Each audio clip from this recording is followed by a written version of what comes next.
From the time we are conceived, we are surrounded and nurtured by water.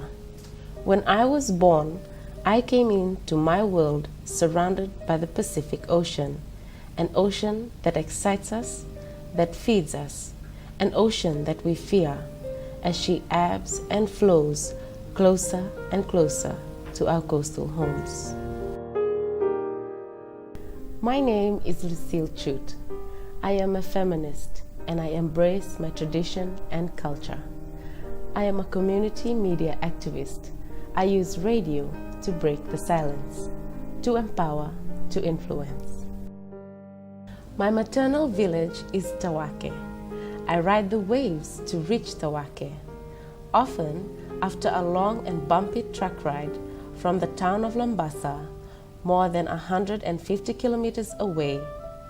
My boat ride brings me to the place where my grandmother, my mother, aunts and sisters have seen the ocean rise and reach out to us. They tell me that over the past 20 years, the waves have risen, swamping our food gardens, affecting the health of our people. Our ocean lashes out to us during storms and hurricanes. I see the evidence and damage of climate change becoming all too visible.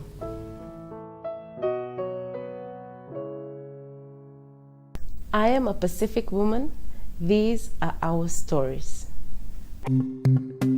Even though women have the solutions, too often we aren't consulted and involved, such as in the planning, delivery, and management of humanitarian responses, including food security. We need to be supported to speak out, to overcome the silence in our communities and in political spaces. Our leadership also needs to be visible, particularly through the media. We need our diversities and abilities recognized and reaffirmed. And in recognizing our diversities, there's a need to ensure that all women receive information and are consulted in a manner and format that upholds our right to information and communication. We need our Pacific communities to break the silence on violence, to support us and to take action with us, together, to prevent violence and promote women's human rights.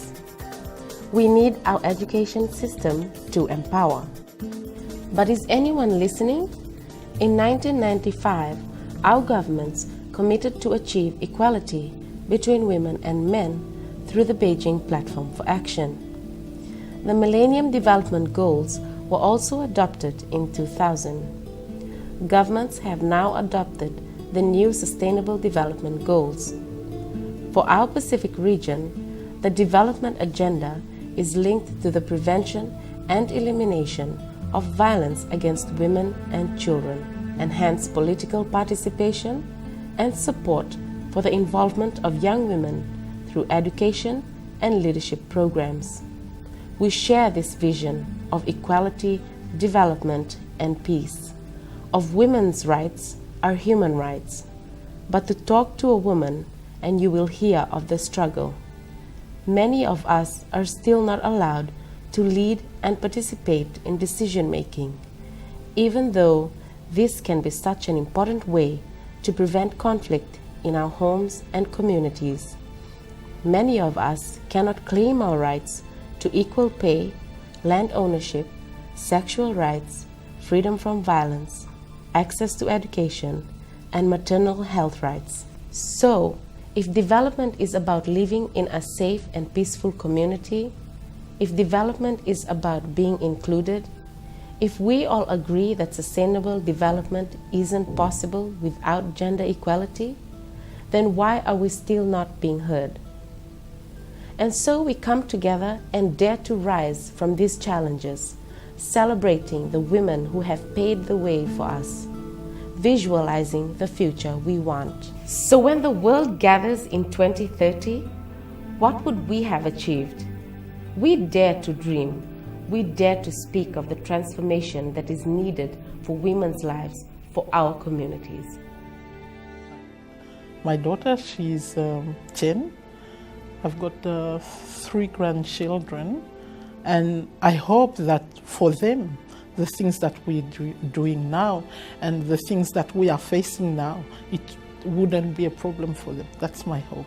The empowerment of women should be a key to all of this, because I think that if women and girls are empowered to know and to participate and to access whatever is there, then I think the working together, obtaining gender equality and fairness, should have a high standard. It would be very ideal to report that we have been able to address the needs of the individual human being, the individual person who lives in Palau, and at the same time, ensure that the resources have been sustainably maintained, or we're able to sustainably use those resources, but also to emphasize on the relationship between the individual human being and the individual's environment, and how there's that synergy of relationship that we've come to understand that we need the land, and the land needs us as caretakers. Women would be able to live their lives as they want, as they like, and as they wish they could. Their aspirations would be taken into account without fear, because you may have some women who say, oh, but there's peace, around our neighbors, because we couldn't see them fighting. But in our island context, we really have to look how behind those doors life is all about. I would like to see that women behind those doors, they are just free women, they're being loved by everybody, especially the partners, respected. And it's not only about the women.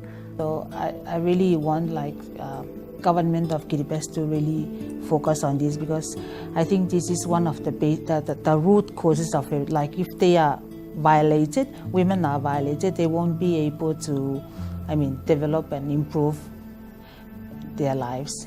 And of course I want to see my daughter, if she wants to be the Prime Minister, that she can be the Prime Minister.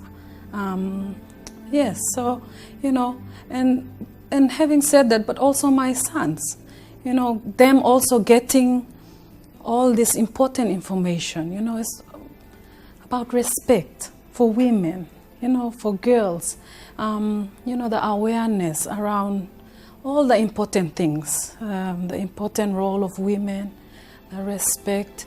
So seeing, both my sons and daughters, growing up, valuing that partnership, having the respect for each other, yes, and being successful in life.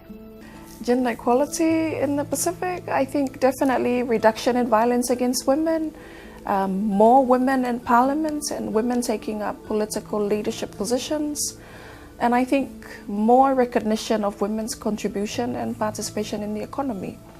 I think if we're able to see some of those things, then I think we should be okay. We are Pacific sisters. We are connected by the ocean. Our stories rise above the waves, reflecting the sign of the times.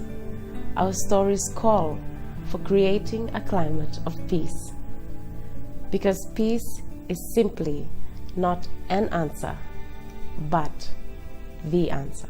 Okay, my name is Ruth Pokora. I am Fräulein. My name is Klouldil. I'm Viola. My name is Janet. My name is Quincelani Toilupe Tango Elisara. I'm from Samoa and I'm a Pacific woman.